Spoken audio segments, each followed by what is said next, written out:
And I literally can recall standing on this street. I even remember the name of the street. Standing there wishing one of the cars would come around the corner, hit me, and kill me, and get it over with. It was horrible to me. I just didn't really enjoy it. 30 of the people that I worked with either got killed at work or died from something they were exposed to at work. Wow. And that seemed weird to me. It seemed weird. I go like, that doesn't seem right that people should be dying at work. I never got hurt physically in that job. I did get hurt emotionally, though, particularly that last fire chief's job. That's what really led me on this voyage of discovery around psychological injury, moral injury, which is an entire other thing that I also endured. And that day, I really thought very seriously about quitting. Every time I tell this story and I think about sitting in that fire station after the incident was over with my now wife, the emotions almost, I can feel them coming back. Yeah. Safety doesn't work well when you try to do it to people.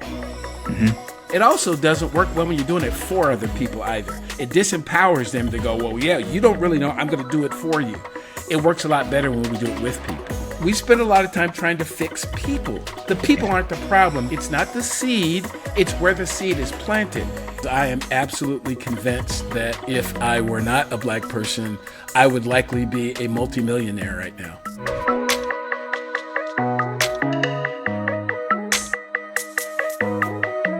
Every leader has a story to tell, and the Safe Leader podcast uncovers the diversity story behind leading figures championing change to make our world a better place. Join me, your host, Mark McBride-Wright, as we hear from business leaders, academics, entrepreneurs, and agents of change as they share their journeys of innovation, resilience, and transformation.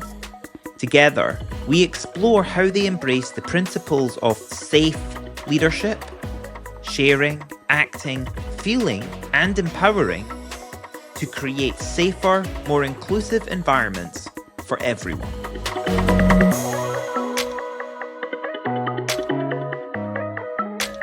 Welcome to the next episode of The Safe Leader with myself, Mark McBride-Wright, and I'm joined today by Dr. I. David Daniels. Dr. I. David Daniels is a leader in occupational health and safety, former public safety executive and CEO of ID2 Solutions, LLC, specializing in safety management and psychosocial hazard mitigation. Host of the Psych Health and Safety USA podcast and author of Psychosocial Hazards Are Real, Dr. Daniels brings expertise and a commitment to psychological safety as a critical issue in the field today.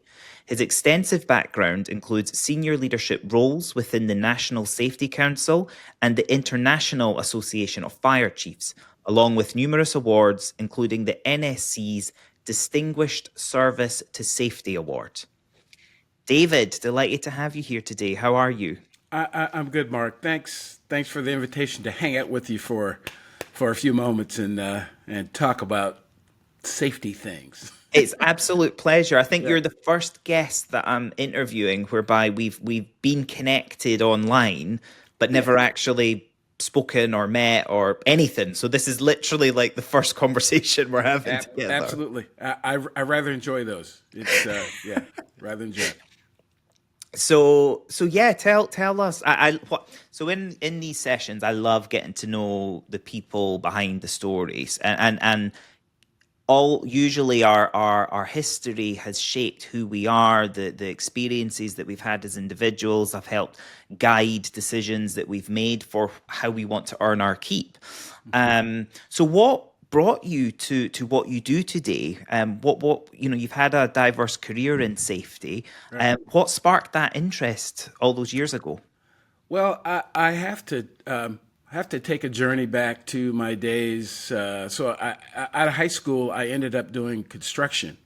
Okay. Went to carpenter school, bounced around on a couple of construction sites, found myself on a sign crew. That's what they would call it today. Back in the day, it was me with a sign that said stop and slow, trying to control traffic as a 19-year-old. Okay. And I'm from the Seattle area. Matter of fact, I was born and raised in Seattle, and it doesn't get cold up there all that often, but this particular day it was. And I literally can recall standing on this street. I even remember the name of the street. But anyway, standing there wishing one of the cars would come around the corner, hit me, and kill me, and get Oh, it over with. It was horrible to me. I just didn't really enjoy it. okay. But I kind of had to do it to make a living at the time. Yep. And so someone I was working with had the idea about going and taking the test to become a firefighter. And I didn't know anything about what a firefighter. I'd never met one. Didn't know. Actually, I had met a couple. They didn't tell me anything about their job. Okay. So I didn't know anything about the profession. But it sounded okay, so I went to take the test. So the two of us went to take it. I passed it. He failed it, and the rest is history. That led me to a really long career, about over 3 decades in the fire rescue service. Over that period of time, 30 of the people that I work with either got killed at work or died from something they were exposed to at work. Wow. Okay. And that seemed weird to me. It seemed weird. I go like, that doesn't seem right that people should be dying at work. Yeah. And it kept getting closer to me, but never got me. And so it really got me interested in this whole conversation about safety, because it's not something that the fire rescue service or the Seattle Fire Department didn't talk implicitly about safety. They talked about particular parts of it. Right. And I started digging into it myself because I just didn't like what was going on with other people. I got my first fire chief's job, moved to the Atlanta area, went back to the Seattle area for a couple more. And then my last fire chief's job myself turned out to be a real turning point for me, because it was, again, I never got hurt physically in that job. I did get hurt emotionally, though, particularly that last fire chief's job. Okay. And that's what really led me on this voyage of discovery around psychological injury and moral injury, which is an entire other thing that I also endured.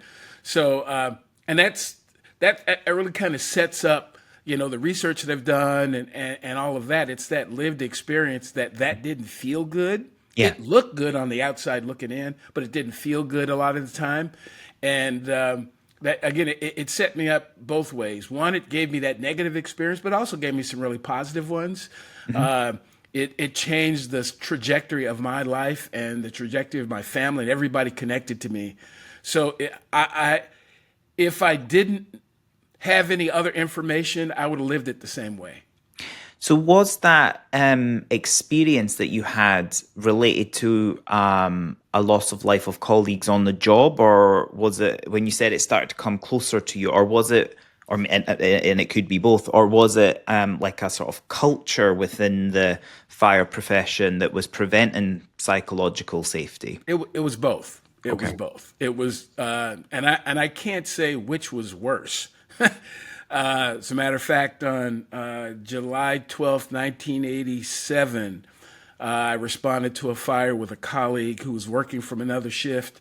He actually had the option not to even, he could have elected to drive because he was driving one of the other shifts, and he said, I'll just sit backwards. So my colleague, again, as I said, was sitting really close, right there to the left of me, and I didn't even know him all that well. But much of what he did that day was driven by the culture itself. He did what anybody in his position would have done. But at the end of this incident, he was dead. I just cut to the chase. And that day, I really thought very seriously about quitting. Every time I tell this story and I think about sitting in that fire station after the incident was over with my now wife, the emotions almost, I can feel them coming back. Yeah. And I really thought seriously just about, this is ridiculous. At that point, I'd been on the job for 6 years, and that was the fourth person that I was on the same crew with or worked really closely with that had died. And I was going like, there's just something wrong with this. But somehow I stuck it out. And I learned over the course of time that the decisions that these folks made were ones that the organization told them to make, because the organization didn't know a whole lot about safety. It knew a lot about fighting fires, but it didn't know a lot about safety and about physical safety, and it knew even less about psychological safety. That wasn't even a discussion we were having. At the same time, from the time I started, I was challenged with the fact that the American Fire Rescue Service, like most fire rescue services around the globe, is a fairly homogeneous occupation. Yes. As a matter of fact, in the United States, it is the least diverse publicly funded thing we do, has been, and has rare exception to that. The Fire Rescue Service has a lot of challenges relative to diversity, to equity, to inclusion, and a lot of that is based on how it was designed. And even the efforts that it undertakes today tend not to be effective because it's still based on how it was built. And this learning, this experience applies to every other institution I've been connected with as well. Every system, as I believe W. Edwards Deming suggested, that every system is perfectly designed to produce whatever it's currently producing. And unless you go back to, unless you redesign the system, you're not going to get a different outcome. No matter how many, employee fairs and other kinds of things that you do, it wasn't built to be safe and inclusive at all. And so it just wasn't. It was built by folks who, again, at the time, they weren't all bad people. They were trying to do at the time what worked for them. And it just doesn't work very well today. So that experience collided with my, concerns around physical safety and taught me a lot of lessons. That's really, really interesting. I've been doing some work back in the UK with the Institution of Fire Engineering. Yes, I was a member for a while. Of which, we've been doing some we're doing a global survey for them right now of their 11,500 members on EDI and on culture. And I'm aware that, there's been some fire brigades in the UK that have not had very good reviews done of them, shall we say. London's had a really... LFB, yeah. So I'm aware of the challenges that the fire brigade face, the fire profession faces. So what are you doing now then through the work that you're doing in psychosocial, psychological safety, physical safety, through your business, ID2 Solutions? Tell us about that. Yeah, I started the business as a hobby. It was something to give me an opportunity to talk with folks kind of outside of the public sector connection. So I started my own business as I was retiring from the Fire Rescue Service, and I have to admit, it is still a hobby. I don't do it to keep the lights on. I do it because I enjoy it, and but there are occasions when it pays pretty good. But that also helps me in terms of just the way I look at business. Having been in the public sector most of my life, I've never really been driven by making a lot of money. I was born and raised in a household that didn't have a lot. My mom was 14 years old when I was born. We were on public assistance most of my life. Till I moved out.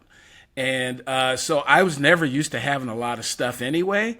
And I value things, but they're not, important to. It's more important for me to enjoy, situations and enjoy people. As a matter of fact, I heard once that money's only an issue in the absence of value, and so I look for value in things. I mean, I think that's one of the best ways to live your life. Yes. When you're in your final, when your end is upon you. This actually started. I don't look at it as a fatalistic type of approach. This is just period. I mean, I don't understand why 20-year-olds invest their time in certain things. It's often because they're not thinking about the value. They're thinking about making a buck. Yeah. And they become slaves. We all. There was a period of time I was a slave to the buck as well. But then I started to realize, I'm working really hard, but most of this money's going to somebody else anyway. So why am I doing this? Why am I putting myself through, particularly emotionally, what I was going through? There's not enough money in the world. There are two jobs that I had that made a tremendous amount of money, and I hated both of them by the time they were over. It's just not about, for me, it's not about that. Same with my business. I don't have employees intentionally. I don't. Okay. I could do it. I've managed really large, groups of people, big budgets and all that. But for my own safety and because I'm a little bit ahead of folks in the U.S. talking about this conversation, so it makes them a little nervous. Some of Yeah, the things yeah, that I yeah, say they take them as provocative. I don't. They're my lived experience. So, yeah, it makes it easier to not have to deal with. I'm not trying to convince anybody this is a good idea. yeah. I'm here to present my research, my lived experience, and if it works for you, that's good. If it doesn't, that's good as well. And through therapy, I'm no longer angry at people who disagree with me. That's a wise place to get to. That's a good mental place to get to. It's a lot more. It's a lot safer. Absolutely. I think your point there around trying to build a business on something where people aren't ready to take action upon what you're suggesting, it's good that they're at a place where they're at least listening rather than being an ostrich, the head is in the sand and they're not even engaging. But that could bring risks for you trying to build a business because it could lead to a delay in income or even being contracted to offer any consultancy services at scale that could actually support the overhead that comes with having people. Again, I have contemplated that, and I don't.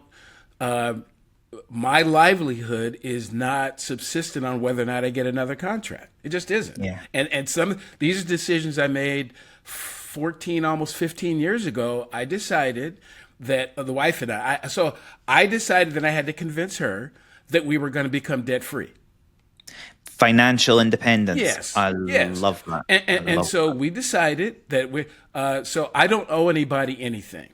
Nothing that I have is, other than, have to take care of the power company and that type of thing. Yeah. Yeah. And we have done this for a few years. Have lived below our means for a number of years. So I'm not a millionaire, but I don't owe anybody anything. And the income that comes in is more than enough to take care of everything that we need to do. And it's going to be that way. I've projected this out for the rest of my goal is to live to 110, and it's going to work until then. After that, we'll have to see. Well, that is a good long-term goal. Yes, I love yes. that. I love that. So anything that comes up in between then, I'm able to say what I believe and to share the information that I have access to and not feel like I have to say it in a particular way because I won't get hired again. If I don't get hired again, that's okay. That's a choice that people get to make. And again, ultimately, I find myself dealing with other people's problems, not my own. I mean, it's not my issue. I get it.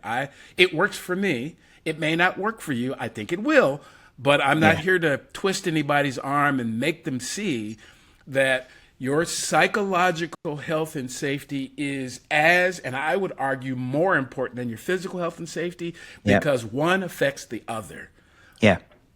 So you've positioned yourself then to be in a position to be a real agitator, like a real vocal agitator for, because, don't like it, don't care. This is what I've got to say. Right. And so what does that then, what changed? Where do you see the profession as being at now with regard to workplace safety and the work that you do? And where would you like it to be? Where would you like it to go to? And what does that process look like? So I heard once another something that I heard once. I think Newt Rockne said it, that the famous Notre Dame football coach back in the 30s or 40s, whenever it was, he said that none of us is standing still. You're either progressing or regressing. There is no such thing as standing still, because if you stand still, you're actually backing up, because the world is advancing. Things are changing all the time. And the question is, how far do you want to back up, or how much do you want to keep up? That's it. And so I've tried to position myself to try to stay a little bit ahead of what I see going on in and around me. Just a little bit. I used to run too far ahead. And that actually created some challenges for me as well, because I was running off trying to do this new and innovative and creative thing, but I didn't bring enough people along with me, and they were afraid. I didn't realize at the time that people were afraid. And part of the reason was that I had my own challenges. I had my own things that I hadn't really dealt with myself. So a lot of the safety related issues I had in Seattle, I took them along with me to the other places that I went. And I just did right. I was sometimes hyper and uber focused on safety, but the way that I delivered it came across to people. I was actually a bully a little bit. I don't think I was as bad as some, but I was a little, because that's the models that I had seen. So until I started to understand some of that about myself, I wasn't really as effective as I could have been when interacting with other people. So to your question about where are we now, I believe that the global experience of exposure to a biological hazard that we called COVID-19 it didn't really change near as much as people say that it did. So it didn't change everything, but it exposed a lot. Yes. A lot of the vulnerability. Absolutely. A lot of these issues were already there, but it forced us to pay attention to them. And workplace mental health is one of those. Mm-hmm. And again, as you focus on mental health, you can't help but also focus on physical health. So it is one of the lasting, dare I say, benefits of the pandemic is that more people are focused on how things feel emotionally and then how they feel physically. A lot of folks quit jobs, left employers, started to work remotely, that type of thing. And as you separate yourself or create space between you and a physical hazard, you're less likely to be injured by it. But the same with psychosocial hazards. The more distance or the less vulnerability I have to the hazard, the less it's going to affect me.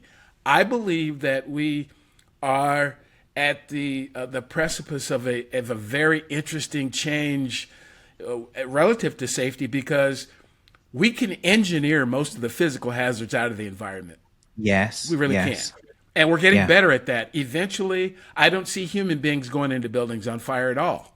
I don't. I don't. We'll be sending in the robots. Absolutely. AI. Yeah. Once the technology becomes inexpensive enough to be able to not cost so much, that's what human beings won't take the kind of risk that we're taking right now, because now we have to. We will not have to. But we will always, not always, for the foreseeable future, I do believe that we will have psychosocial hazard exposure, though. I see the physical hazard environment getting better, but the psychosocial hazards, particularly because of the definition in my research, I don't know that we'll ever totally overcome that. Yeah. We might. I just don't quite see it yet. I really like your point about, and I hadn't thought of this before. In my book, in The Safe Leader, I use the Bradley curve developed by DuPont that shows workplace lost time incident rates as a function of safety culture.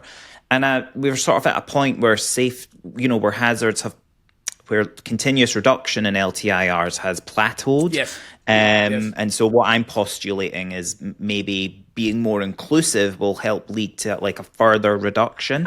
But when I look backwards of how things were, it was acceptable in the past that children could go to work. Right. And then it just becomes unacceptable. Can't speak today. Becomes unacceptable because of what we understand as risk, or what we accept as being risks being willing to take. I hadn't really thought about, as we go forward from the point in time we're at now, and as technologies develop, and actually what we do now will be looked back upon as, why on earth would you send a human into a building? Yes. And so do you think that's the way in 2100, we'll be looking back at 2024 and thinking, do you remember back in the 20s? Yes. People used to actually go in with water hoses and, spray. Right. They actually used to do that. Yes. So again, I can't help inserting at this moment my definition of a psychosocial hazard. It is a psychosocial factor that's perceived or experienced by the person exposed as a threat that causes them to behave differently. And all of those are important. My perception and experience is different. And it doesn't matter what I look like. It matters how I take in the data at the time and how I process it in my brain, which we could both be in identical surroundings and simply be perceiving or experiencing that data differently.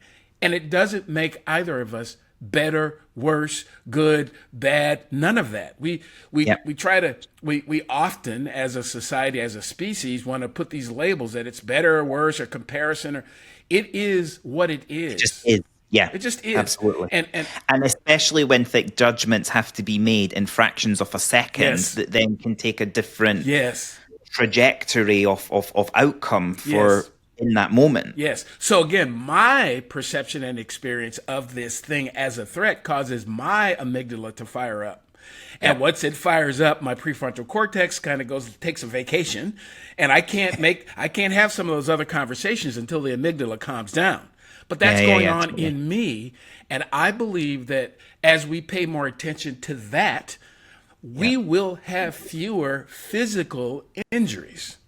We will. Amazing. We will also, though, start to have fewer experiences of psychosocial harm because we'll just be more, we'll just recognize it quicker. So, for example, in the workplace, I have had people make jokes that to me were threatening, and they weren't even about me. When I got into the fire rescue service, there was a really hostile environment towards women. They would talk about there were pornographic magazines in the bathrooms and all that type of thing, and I found it offensive. And I don't even identify as a woman, but it was offensive to me because I go like, that seems weird that they would talk about, people who could be my sister or my cousin or my mom or I didn't like that. So I didn't engage, and I would kind of push back. And so then they would turn on me. Well, who are you? Are you just a little girly man or whatever? I go like this. I just don't. You see what I mean? So again, that was their norm. It wasn't mine. It just wasn't mine. That was a psychosocial hazard to me. It felt threatening to me because I also thought that if you talk about women, that you're probably talking about black people and gay people and disabled people, and you might be doing when I'm not in the room, but that's what's going on in my head while you're making that joke. And it prevents you being able to build trust. That's exactly right. And build trust with people who you hope will rescue you or look out for you. That part. When you're in a burning building. Well, I can tell you the first fire I went to would have been in December 3rd. Well, no. Anyway, December of 1981, I went to my first fire. It was on 39th and Albion Place in Seattle, Washington. And I was standing on the back of a fire truck. The building was on fire. The two people who were on the fire truck left me on the back of the truck and just left. And left me standing there. And it was not because I was black or because I was young. That's just what they did at the time. They ran off and I don't know what they did. I wandered around by myself in this building on fire for, 20 minutes and came back out and nobody even spoke of it. But to me, I'm going like, that's just strange. Are these people, so I'm thinking all this stuff, but we never talked about it. So I'm having to process this all on my own. Now, the two people that I work with were nice guys to me. They were fairly nice to me. There was a few things that they would do going along with the system, but they didn't really pick on me or anything like that. Yeah. But it still felt kind of weird, So again, these experiences inform how you trust or don't trust not only people, but the system. To me, I looked at the system because it wasn't just one person. It was that the system caused me to feel in a particular way. And again, it wasn't directed toward me, but it was never designed for me. So with the system being the way it is now, I always meet people who, I always see activists, and I believe you need both forms of activism in the world. You need the activism that is out there, the agitators doing that, but you also need the activism by stealth, which is the people in the corporates, in the public sector bodies that are doing the work, doing the negotiations, changing the system from within. And very often, sometimes maybe it's the running too far ahead. We get impatient and we want to change the system. But what people often forget is you have to work with what you've got now. You do. And make incremental changes. And so changing the system from within. So what hope do you have for how things are now?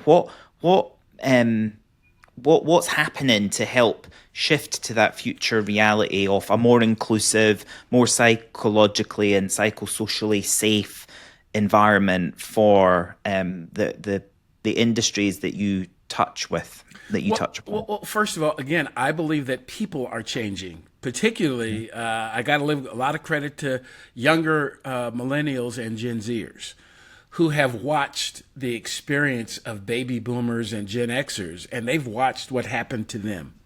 They've also had their own experience of, 9/11 and the economic downturn and all of this. So they just have a different expectation about how the system itself should look. And one of the reasons that some of us have been agitators inside a system is our own trauma and pain that we've not processed. Yes. And so we tend to we overreact because we're so hyper vigilant and hypersensitive because we've taken on a lot, and again haven't dealt with it. Yeah. And I find that as folks are able to, first of all, not get the trauma load on the front end anyway, or deal with their trauma, then it's easier for us to work together. Even the folks who mistreated, talked about, downplayed, disrespected me had their own traumas. Yeah. They had their own issues. A lot of the times, that's why they were doing it. It's not that they were bad people. They were hurt people. And hurt people hurt people. Yeah. They just do. Especially within masculinity, within men. I bring it back to, the war generation where we didn't talk about things, and obviously the social context of the 30s, 40s, and 50s. And then you've got, people who are, if we assume that people have kids that are at a normal, what is normal age. Like my mum had me when she was 16 as well. So I totally get having a close in age relationship with your mother. There's those few, I guess for me, there's a do my math. My math's a 4-year overlap where I can say, oh, I'm in my 30s, my mum's in my 40s, or I'm in my 40s, my mum's in my 50s. Yes, you have similar. Yes, well. Yes. So if you think about those generational stereotypes, I guess, of how men were raised and what we grew up with, what is acceptable and is not acceptable. I do see that reflected even in the close age range I've got between me and my father, in the context of LGBTQI rights and evolution. So much has happened in the last 10 to 15 years with acceptance, that when I grew up in the 90s in the United Kingdom, we still had this overhang of an incredibly homophobic and negative policy from the Conservative government, and also the AIDS epidemic and AIDS crisis and how that stalled progress and shaped opinions, but then fast forward through me becoming a father in the last decade, the 2010s, I see it totally differently. Yes. For my sons growing up with same-sex parents, but there's also other same-sex couples that have children, and I'm like wary of, oh my gosh, are there going to be any people there where he sees a family that's like him? But just the society that he's being raised in is so different to what I was raised in. But it means that me as a father, forgetting the fact that I am also gay, but me as a father is so tuned into that difference compared to, how my dad was and his dad was. And so it's I think there's a lot within masculinity, within men, of the history that doesn't excuse like not doing the work now to make the change, but it can explain why there is that unprocessed trauma that you're referring to. Yes. And again, to recognize that the vast majority of human beings do what they believe to be in their interest at the time with the information that they have. Yes. At the time. And we are going to have conflicts, and I there's a part of me that really wishes we spent more time discussing conflict resolution than diagramming sentences and balancing equations. I've never had to balance an equation in the workforce. I've had conflict with people, and sometimes I didn't know how to manage it. I just didn't. That's a really good point. I'm feeling a particular way, you feel a particular way, and instead of dealing with it, we clash. And what we've been, the examples we've seen is that we get our conflicts resolved through the exercise of power and violence.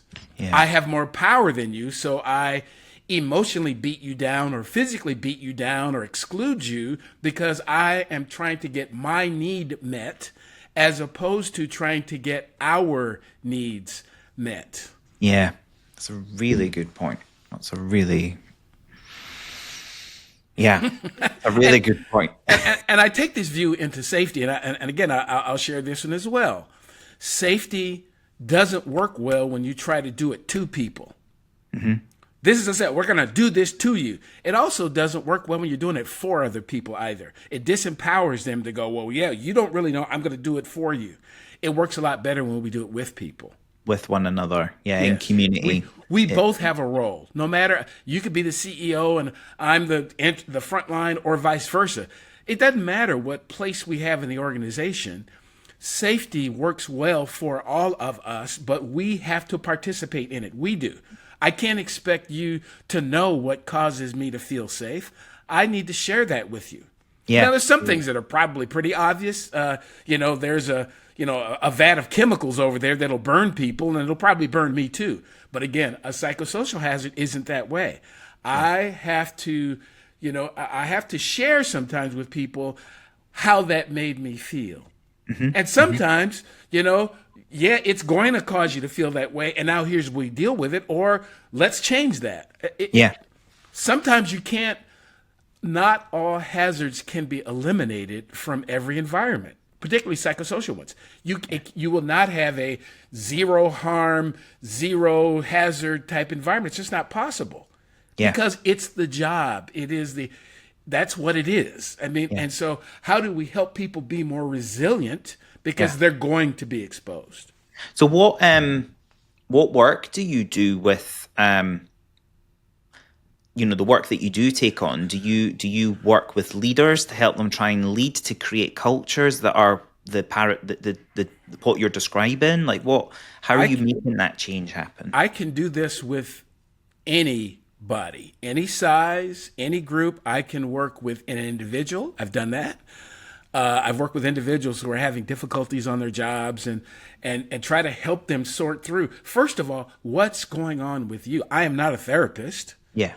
But I often refer people to therapy because that's the issue. Until you address that unresolved trauma, that's never going to get any better. The environment, it won't seem any better to you because you've got your own internal struggles. Yes. I've worked with groups. As a matter of fact, I have a contract with a labor union and help them, address. I help them get their collective bargaining agreement. I wrote the document.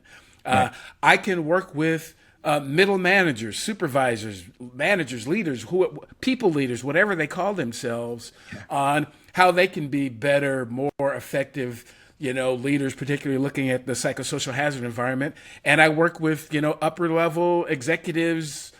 So again, this is a very utilitarian type discussion because everyone has a part in it. And I try to meet people where they are. And where do you see, I'm interested to get your take on where you see DEI, diversity and inclusion, sort of intersecting with safety. What's your perception on that? I see the only way DEI will be effective is when you address the psychosocial hazards in the environment for everyone, period. Otherwise, it will never work. Never. Totally. Never. You can have all the recruitment fairs and fruit bowls and EAP programming and diversity boards and that you want. The system itself is producing what it was designed to produce. It has psychosocial hazard barriers all over the place. Yeah. And if you don't fix those, we spend a lot of time trying to fix people. The people aren't the problem, the environment. It's not the seed, it's where the seed is planted. Every seed will grow up to be whatever it was designed to be. I was designed to be who I am today. Yeah. A person of African descent that has a lived experience in the safety environment and can share with other people. Strangely enough, as much as I talk now, I was told in the second grade that I would be in speech therapy for the remainder of my life. Oh. So I was designed to be who I am. Not everyone has seen it over the course of time. I get it because they were looking at me through their lens. Yeah. They were putting their view of me. It doesn't mean it was actually me. I had to find out who I really was. Yeah. I met myself at about 26, right as my brain started to fully form. I got introduced to me, and I rather enjoy the relationship with me. Brilliant. I do. And do you think that, and is that the work then that you do with leaders or with people where you say that unprocessed trauma and then maybe they need to be referred to therapy if needed? Do you think there's a lot of people that just haven't done that and They have therefore not. holding them back from being the fully effective leader that they can have? Yes. So we've actually got industry and public services being ran by a whole bunch of people that aren't being fully unlocked. But again, think about it. We have, there's a matter of fact, there's a lot of research out there that suggests that we have built institutions that are better run by psychopaths.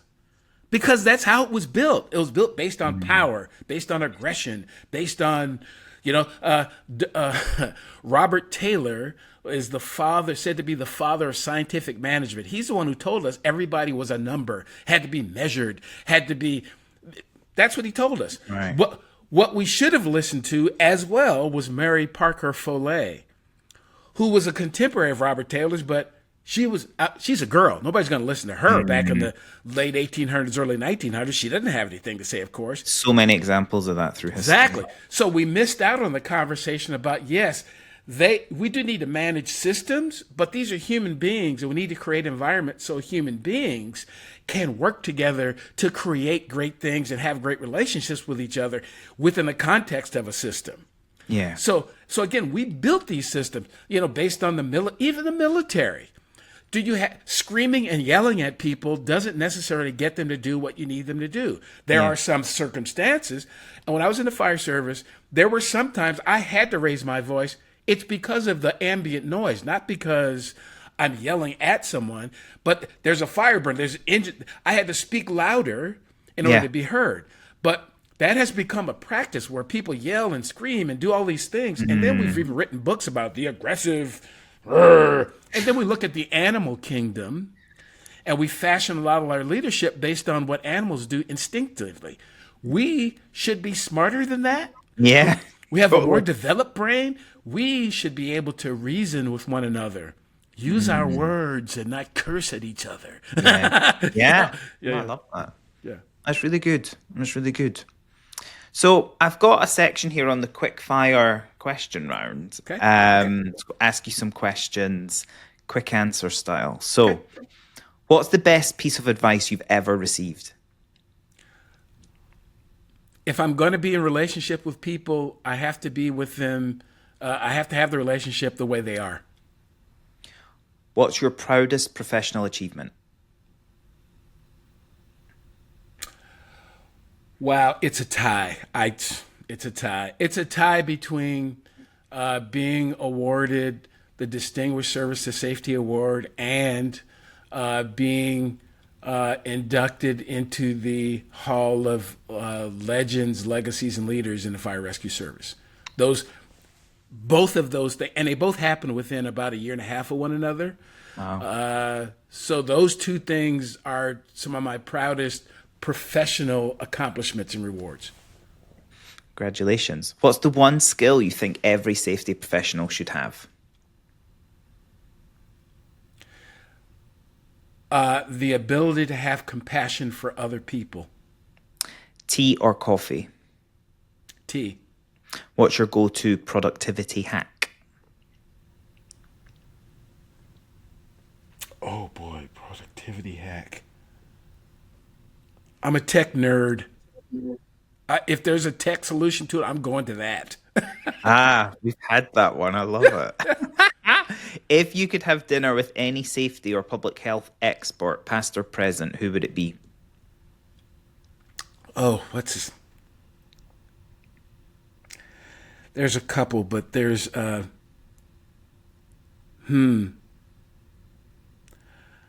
I can't think of his last name. What's Garrett? What's Garrett last? It would be the inventor of the traffic light. I will remember his name. It's boy. I just have to think of his last name. I can see his face, can't think of his last name at the time. Yes. What's your favorite way to unwind after a long day? Um, Passing out in my really comfortable office chair. What's the most exciting project you've worked on in your career?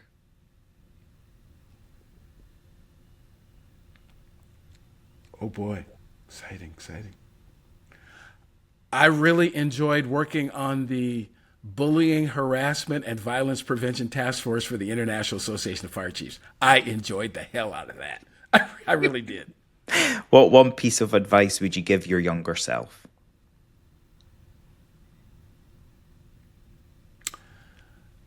Meet yourself early. What's one book or resource you'd recommend to someone interested in safety and health? The Speed of Trust. Fantastic. Wow. That's the end of the quick fire question round. You're still thinking of that traffic light engineer, aren't you? Yes, Traffic light I'm inventor. Yes, yeah. His birthday. As a matter of fact, his birthday's in March. Oh boy, that's just terrible that I can't recall his name. I will think of it though. Yeah. I'm just going to see if I can bring it up for you to help. Garrett Morgan. Garrett Morgan. Yes, that's him. Yes. There we go. Yes, Found Garrett it. Morgan. And there's another interesting connection. We were both inducted into the Hall of Legacy Leaders and Legends at the same time. Wow. Yeah. Wow. Yeah. Fantastic. I didn't know a lot about him until he actually was also he's a prolific inventor, and he also invented the respirator, basically. Wow. Yes. Wow. And he was African American. I mean, that's Interesting. yeah. Interesting. Oh, Yeah. okay. Well, I might need to do a piece on that actually. Yeah, I'm in New York City now, and so I'm doing this other project called Engineering NYC, and I'm sort of going around landmarks and I'm learning a bit about the history of them, but then filming some videos to.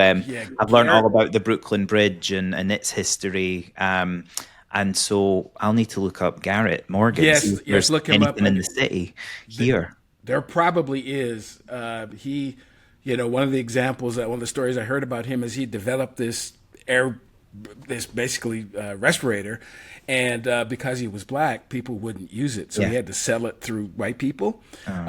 He has examples of taking it to places and showing how well it would work, but because he was black, they rejected it.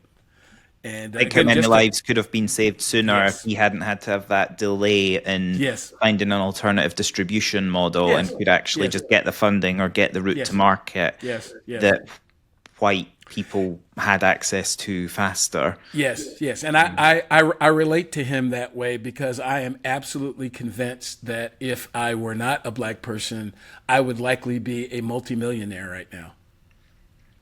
I'm convinced of it because I've been in a lot of rooms and at a lot of tables with folks that had not anywhere close to my background, expertise, education, what have you. And the only difference was I'm black and they're not. And again, in United States, it is something, and it's something I talk about a little bit in my book, it is part of living in the country that I live in. And it is my journey. It is. And I could want it to be different all I want. It isn't. And so the question is, how do I live in that environment? I came up with the same story that a lot of black people get is I have to be twice or three times as good. And in many areas I am because I have to be. Yeah. Now, I also, though, have learned to not throw that in people's faces because it is intimidating to people. Yeah. I share, when people ask me about my background, I tell them I don't volunteer it though, because I know it causes people to feel a particular way when they've been told their entire lives that they're probably a little better than me because how they were raised in the school that they went to. And It's I get people. it. It's the classic. Comes back to a point you said earlier about the system and us trying to change the system, but we respond to the changes that we need to make to the system based on emotion and based on like a personal criticism. And I find that's the whole I personally feel that that's one of the biggest thing that's unlocking progress is the misunderstanding between positive action and positive discrimination And again, equity and understanding what true equity is. Positive as determined by who? Who is it that says that that was right or wrong or good or bad? Who said that? Yeah. And I do believe I'm a bit of an ethical relativist. That it's ethical says who? It just depends. There are a lot of laws that are in place in the United States that were made because the people who made them thought they were the ones that worked for them. Slavery used to be legal. It used to be women couldn't vote at a particular time. There were, women couldn't get a checking account without a man. Kids could work, in factories because at the time they thought that was the thing to do. So they decided that it was right or wrong. Yeah. Is it right or wrong? It depends. Yeah. It depends. Context matters. It does. Yeah. Context matters.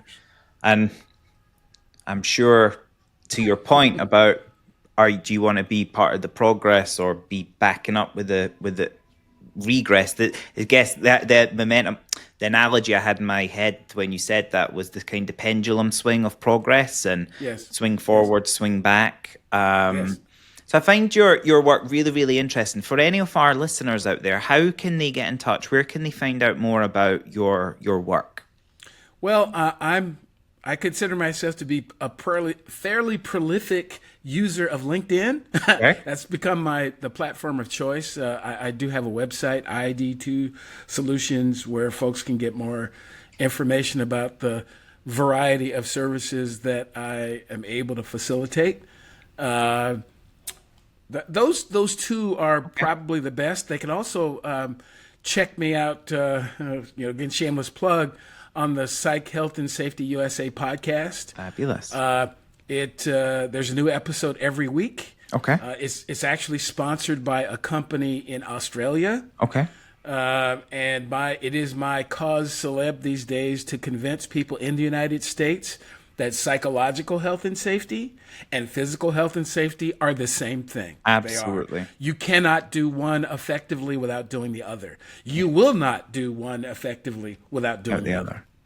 Well, we will put all those links in the show notes, and I've really enjoyed our conversation. You and I need to keep in touch because there's so much alignment between what we do.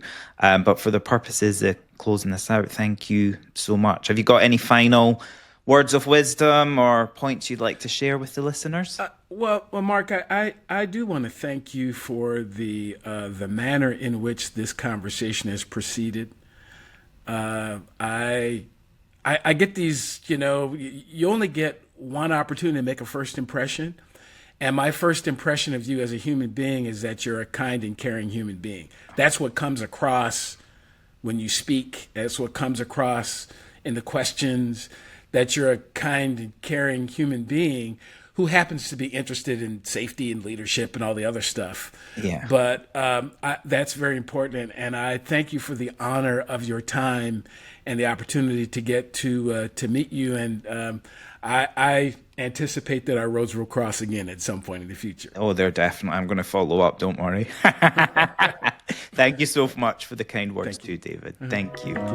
You have been listening to the Safe Leader podcast, uncovering the diversity story behind leading figures championing change to make our world a better place. If you have enjoyed the episode, please subscribe to the Safe Leader podcast on your podcast platform of choice and get notified when a new episode goes live.